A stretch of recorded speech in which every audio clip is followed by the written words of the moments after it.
آپ کو کارگزاری سنا رہا ہوں. میں ایک جگہ گیا ایک سینٹر میں، تو میں نے وہاں دیکھا کہ ایک صاحب ہیں، ان کے سامنے بڑی بڑی عمروں کے کچھ لوگ کھڑے ہیں، اور وہ عمریں کم از کم، وہ عمریں 70 سال سے کم کی کوئی عمر نہیں ہے، اور کسی نے نکر پہنی ہوئی ہے، کسی عورت نے فراک پہنا ہوا ہے، کسی نے بچوں کے جوتے پہنے ہوئے ہیں، کسی کے ہاتھ میں غبارہ ہے. تو میں نے اس سے پوچھا کہ تم کیا کر رہے ہو؟ کہہ رہے ہیں یار یہ سب وہ لوگ ہیں جن کو میرے پاس ہسپتالوں نے بھیجا ہے، ان ساروں نے خودکشی کرنے کی کوشش کی ہے، 100 سے اوپر. یہ سب خودکشی یہ سب ان کو کہتے ہیں سوئسائڈل کیس، یہ سب سوئسائڈل کیسز ہیں. میں ان کو خوش کر رہا ہوں. میں نے کہا وہ کیسے؟ میں ان سے کہہ رہا ہوں تم سب کے سب 16 سال کے ہو، 70 سال کے نہیں ہو، 15 سال کے ہو، 14 سال کے ہو.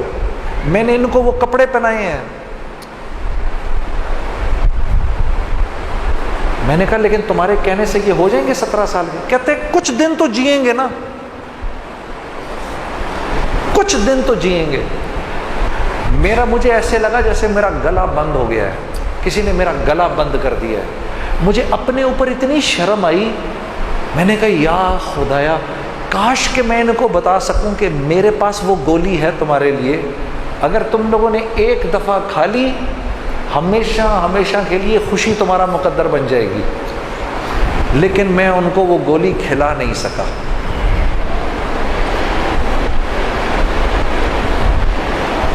اللہ نہیں ہے لوگوں کے پاس.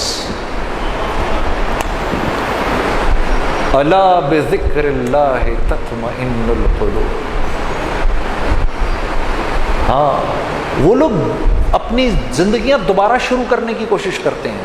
50 سال کا آدمی اپنی زندگی دوبارہ شروع کرنے کی کوشش کرتا ہے، کیونکہ اتنا اندر اس کے غم جا چکا ہوتا ہے کہ اب وہ خودکشی کرنا چاہتا ہے. اللہ کو پہچانتا نہیں، اللہ کو جانتا نہیں.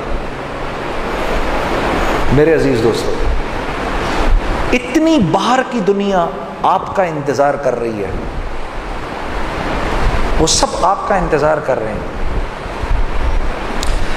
کیونکہ مولانا انعام الحسن صاحب سے کسی نے پوچھا حضرت کیا ہماری جو جماعتیں باہر جائیں گی اس سے دین پھیلے گا؟ انہوں نے کہا نہیں، اس سے دین نہیں پھیلے گا، بلکہ یہ جو جماعتیں یہاں آئیں گی اور یہاں کے رہنے والے جب ان جماعتوں کے ساتھ آپس میں گشتیں کریں گے اور ان کی نصرتیں کریں گے اور ان کو لے کر جائیں گے، تو پھر یہاں کے جو مقامی ہیں ان کی زندگی بدلے گی.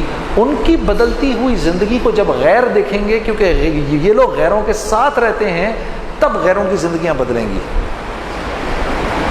ہاں، آپ یقین کرو میرے دوستو، میرے 6-8 مہینے ابھی بیچ میں، آپ کو پتہ ہے میرے ساتھ جو معاملہ ہو گیا تھا اس کی وجہ سے میرے باہر بھی گزرے.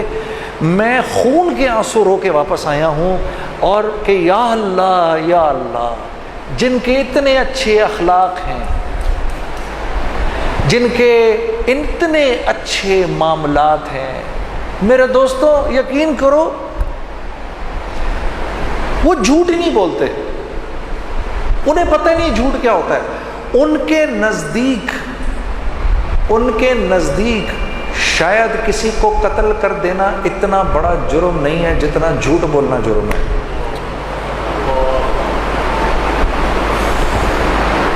ہم عجیب لگی نا میری بات، کیونکہ ہم جھوٹ بولنے کے عادی ہیں، اس لیے ہمیں عجیب لگ رہی ہے. وہاں تصور نہیں کر سکتا کوئی کہ جھوٹ بولے گا، کوئی بول نہیں سکتے آپ. وہ آپ کو اپنے ملک میں گھسنے نہیں دیں گے اگر انہیں یہ پتا چل گیا کہ آپ نے جھوٹ بولا ہے. قاتل گھس سکتا ہے ان کے ملک میں، قاتل ان کے ملک میں گھس سکتا ہے، مجرم ان کے ملک میں گھس سکتا ہے. مالی نقصان جس نے کیا ہے وہ ان کے ملک میں گھس سکتا ہے. ہر انسان ان کے ملک میں گھس سکتا ہے، جھوٹا ان کے ملک میں نہیں گھس سکتا. وہاں کوئی جھوٹ نہیں بولتا.